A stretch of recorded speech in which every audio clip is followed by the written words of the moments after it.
भारत माता की।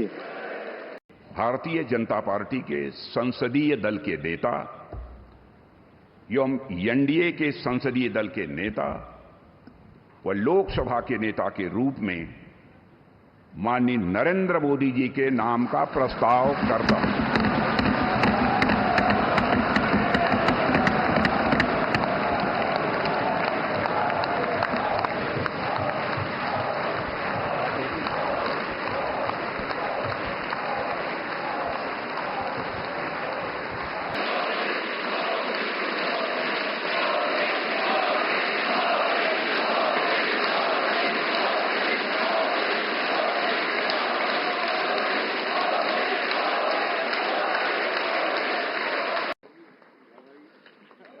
भारत माता की।